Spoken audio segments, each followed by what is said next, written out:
Bonsoir une fois de plus, bonsoir chers étudiants, bonsoir à toutes les personnes qui nous suivent pour le module portant sur le droit maritime international. Donc la fois passée on était dans l'étude comparative entre ces deux grandes conventions, à l'occurrence la convention pour l'unification de certaines règles en matière d'établissement de connaissances, communément appelée convention de Bruxelles ou bien règle de la Visby, ou comme les anglophones Hague-Visby Rules, signé le 25 août 1924, entré en application le 2 juin 1931, et l'autre convention qu'on a appelée la Convention des Nations Unies sur le transport international de marchandises par mer, signé le 31 mars 1978, entré en application le 1er novembre 1992, communément appelée Convention de Hambourg. Alors on a fait l'étude comparative et raisonnée entre ces deux grandes conventions. On a fait cette étude comparative sur 10 points, sur 9 points, d'abord, excusez-moi, sur 9 points. Maintenant, on en vient au 10e point. Alors, cette fois-ci, nous allons parler du contrat de transport maritime. Nous avons parlé du connaissement, des types de connaissement, du contrat d'affrètement et des types d'affrètement, bien sûr.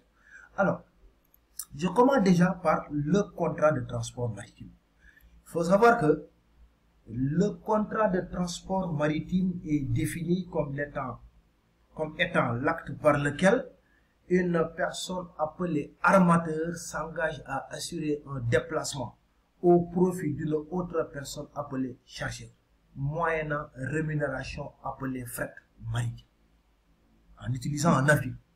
Alors, le document qui matérialise le contrat de transport maritime entre l'armateur et le chargeur s'appelle le connaissement, ou en anglais Bill of Lading. Maintenant, plus tard, nous reviendrons sur les obligations de l'armateur, les obligations du chargeur, l'engin de transport utilisé qui est le navire, mais aussi les obligations qui est le capitaine du navire, mais aussi quelles sont les obligations du capitaine du navire. Donc, pour reprendre ce que je disais, le document qui matérialise le contrat de transport maritime entre l'armateur et le chargeur s'appelle le connaissement ou Bill of Lading en anglais. Alors, le connaissement est un document unique. Pourquoi? Parce que c'est le seul document en transport qui est négociable. C'est-à-dire que le connaissement est un titre représentatif de la propriété des marchandises. La personne qui détient l'original du connaissement est aussi propriétaire de la marchandise. Maintenant, nous allons voir que le connaissement joue plusieurs rôles. D'accord? Le premier rôle du connaissement, les rôles du connaissement, c'est un reçu de la marchandise. D'accord? On dit souvent que c'est la première fonction du connaissement, fonction historique. D'accord? Alors, reçu donc de la marchandise. Deuxième fonction, ce que j'ai dit tout à l'heure, un document négociable. D'accord? Il représente la marchandise, la personne qui détient l'original du connaissement et en même temps propriétaire de la marchandise. Et enfin, le connaissement est aussi la preuve du contrat de transport maritime. D'accord? Preuve du contrat de transport maritime définissant les obligations des parties, à savoir les obligations de l'armateur et les obligations du chargeur. Et vous savez que l'obligation du transporteur, le transporteur est soumis à une obligation de résultat consistant de sa part à déplacer les marchandises du point de départ au point de destination sans aucun dommage, sinon sa responsabilité est automatiquement engagée. Par contre, le chargeur a l'obligation de bien emballer la marchandise et de payer le prix du transport. Donc, il faut savoir que le défaut d'emballage est une cause d'exonération aussi bien du transporteur que de l'assureur, bien sûr. Donc, les trois rôles du connaissement, reçu de la marchandise, mais aussi titre représentatif de la propriété des marchandises, donc négociable, mais aussi la preuve du contrat de transport maritime entre l'armateur et le chargeur. La force probante du connaissement. Alors, les connaissements que vous voyez ici, bail receipt for shipment, là ça veut dire connaissement, marchandise reçue pour embarquement. Ah oui, lorsque l'armateur accepte la marchandise au transport, il va vous remettre un connaissement, il va le remettre au chargeur. Le connaissement là, il y aura la mention receipt for shipment. D'accord? Il atteste la prise en charge de la marchandise et non encore de son expédition. D'accord? Ensuite, il y a le bail on board, connaissement on board. Là, cela signifie que les marchandises sont effectivement chargées à bord du navire et on apposera la date la date de signature. Donc, il faudra faire la distinction entre connaissement reçu pour embarquement et marchandise à bord du navire, bien sûr. Le bail claim veut dire simplement que la marchandise est l'aide de réserve. Pourquoi? Parce que lorsque l'armateur accepte la marchandise à transport, il doit faire ce qu'on appelle une reconnaissance visuelle. S'il a des doutes sur l'état de la marchandise, sur l'état de l'emballage, sur le nombre de colis, poids, volume, il doit émettre des réserves. Mais par contre, s'il n'a aucune contestation, il va remettre au chargeur un BLD clean, c'est-à-dire un connaissement net de réserve.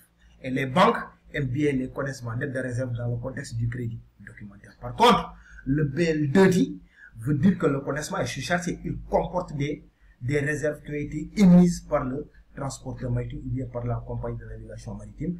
Et à l'arrivée, ça pourrait atténuer la responsabilité du transporteur maritime. Donc, ce qu'on appelle en grosso modo la force probante du connaissement. BL, Receipt for Shipment, BL on board, BL Clean and BL2D.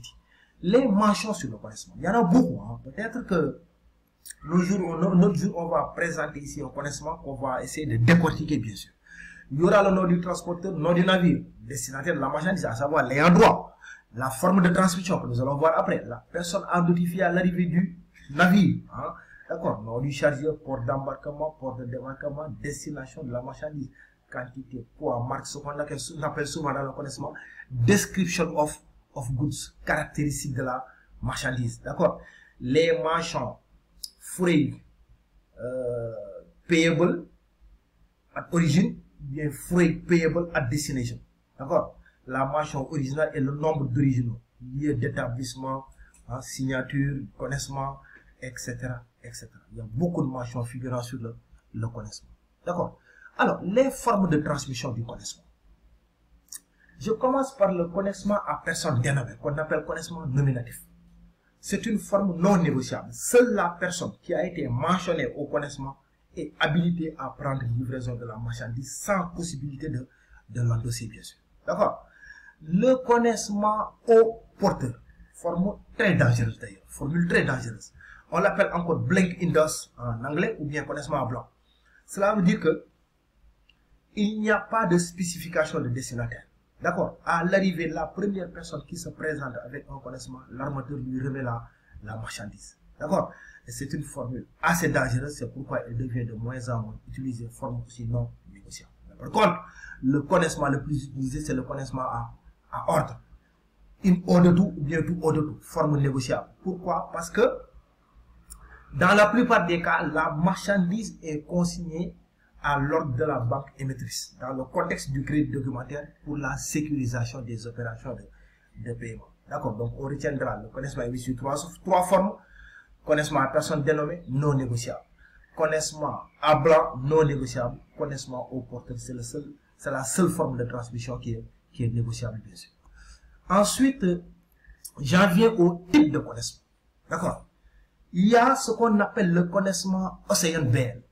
For port to port shipment. D'accord. Il ne couvre que le trajet unique maritime, port de départ, port de destination, bien sûr. D'accord. Ensuite, nous avons le connaissement de transport combiné. En anglais, Combined Transport Bill of Lading. Il couvre une expédition de porte à porte avec forcément une phase maritime principale. D'accord. La phase de pré-acheminement peut être routière, la phase post-acheminement peut être ferroviaire. Mais la phase principale doit être forcément maritime. Et maintenant, là, c'est un connaissement où la responsabilité de l'émetteur du connaissement, sa responsabilité s'étend de porte à porte. Donc, c'est un connaissement où la responsabilité du transporteur s'étend aussi bien dans la phase de pré-acheminement, le transport principal, que le post-acheminement. Contrairement au connaissement direct. Il couvre aussi une expédition de porte à porte. Mais cette fois-ci, la responsabilité de l'émetteur du connaissement se limite exclusivement dans sa phase maritime. Il agit en tant que mandataire du chargeur pour le pré-acheminement et en tant que mandataire du chargeur aussi pour le post-acheminement, bien sûr. Le connaissement FIATA, Fédération internationale des auxiliaires de transport et transitaires assimilés. D'accord. Vous savez que parfois, il y a des transitaires qu'on appelle une VOCC, Non Vessel Operating Common Carrier, transporteur non propriétaire de navire. ces professionnels du transport maritime viennent louer des espaces à bord des navires. D'accord? Et quand ils louent des espaces, maintenant, ils vont délivrer des connaissements aux chargeurs de marchandises. D'accord? Et ces connaissements engagent la responsabilité de ces transitaires sur les marchandises qu'ils font transporter. Parce qu'ils ne sont pas de véritables transporteurs, mais qu'ils viennent louer des espaces à bord des navires. Ensuite, nous avons la lettre de transport maritime. En anglais, CVB. D'accord? C'est un document qui joue le même rôle que le connaissement. Preuve du contrat de transport. Preuve de la prise en charge de la marchandise. Sauf que la lettre de transport maritime est toujours émise sous forme non négociable. C'est un document qui ne représente pas la marchandise. Toujours émise sous forme non négociable. Et enfin, nous avons le connaissement charte partie qu'on appelle le connaissement charte partie, oui, pour le contrat d'affrètement. Et là, on va enchaîner sur les affrètements, bien sûr. Alors, le contrat d'affrètement. L'affrètement porte sur la location du navire. Parce que si on demande quel est l'objet du contrat de transport, l'objet du contrat de transport porte sur le déplacement de la marchandise. Mais par contre, l'objet du contrat d'affrètement porte sur la location du navire. D'accord? Le document qui matérialise le contrat d'affrètement entre le freiteur, propriétaire du navire, loueur, et l'affréteur locataire, ce document-là, on l'appelle la charte partie, en anglais charter party. Cette charte partie constitue le contrat, l'accord entre les deux parties, mais aussi la charte vient préciser les éléments d'individualisation du navire. Alors, il faut savoir qu'il y a 3 sortes d'affrètement. Mais avant d'aller dans les contrats d'affrètement, dans les 3 sortes d'affrètement, on règle d'abord la notion de conditions nautiques et conditions commerciales. Ça va nous faciliter la tâche. Parce que par conditions nautiques et techniques, qu'est-ce qu'il faut comprendre? Les aspects liés à la navigation du navire. Comme vous pouvez le voir, la gestion du navire, navigation, personnel, hein, capitaine qui doit payer les assurances comme machine en bon état, un navire capable de prendre la. Mais par contre, les conditions commerciales se rapportent aux frais d'exploitation. Les frais d'escale, les frais de carburant, les frais de port, etc., etc. Maintenant, dans chacun des types d'affrètement, le freiteur et l'affréteur auront des obligations réciproques, bien sûr. L'affrètement au voyage qu'on appelle trip charter en anglais. C'est le plus courant. Il concerne une cargaison bien déterminée et les ports de départ et de destination sont précisés à l'avance. D'accord? C'est le type d'affrètement où toutes les gestions sont gérées par le freiteur. Le freiteur assure la gestion nautique, technique et commerciale. La seule obligation de l'affréteur consiste à payer le prix de la location du navire, bien sûr. Et c'est le plus utilisé d'ailleurs. Mais par contre, l'affrètement à temps, en anglais time charter, il peut durer entre 6 mois et 2 ans. Là, les deux types de gestion sont partagés.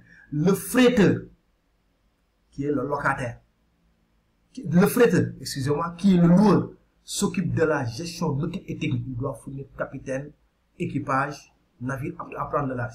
Mais par contre, l'affréteur, qui est le locataire, doit assurer la gestion commerciale, à savoir payer les frais de port, payer les frais de provision, les frais de carburant, etc. Et enfin, l'affrètement contenu, comme son nom l'indique, en anglais, verbo charter. Ici, les deux types de gestion sont confiés à l'affréteur. La seule obligation du freiteur consiste à mettre un navire apte à prendre le large à la disposition de l'affréteur. Parce que c'est l'affréteur qui doit assurer cette fois-ci la gestion nautique, technique et commerciale, bien sûr. D'accord? Maintenant, il faut savoir une chose. Dans les contrats d'affrètement, surtout l'affrètement au voyage, l'affrètement à temps, hein, on précise toujours si les jours de ce qu'on appelle les dimanches et fériés sont inclus. Il y a les notions chèques et chèques, peut-être on en reparlera plus tard. Sunday and holidays include ou bien Sunday and holidays exclude. Maintenant, ce qu'il faudra noter enfin, peut-être pour terminer la comparaison entre ces deux grandes conventions, c'est que dans la convention de Bruxelles, le connaissement est un document ad validitatem. Pourquoi? Parce qu'il est exigé pour la validité du contrat de transport maritime. Mais par contre, dans la convention de Hambourg, le connaissement est un document ad probationem. Cela veut dire quoi? Le contrat de transport maritime peut être constaté par un connaissement ou bien par un autre document faisant preuve du contrat de transport maritime. Donc, c'est ce point qui met fin à cette longue étude comparative et raisonnée entre les deux grandes conventions en matière de transport maritime international. On se donne rendez-vous prochainement pour parler de la sûreté maritime, du code ISPS et de la convention fluvio-maritime, encore appelée convention de Business. Merci et à très bientôt.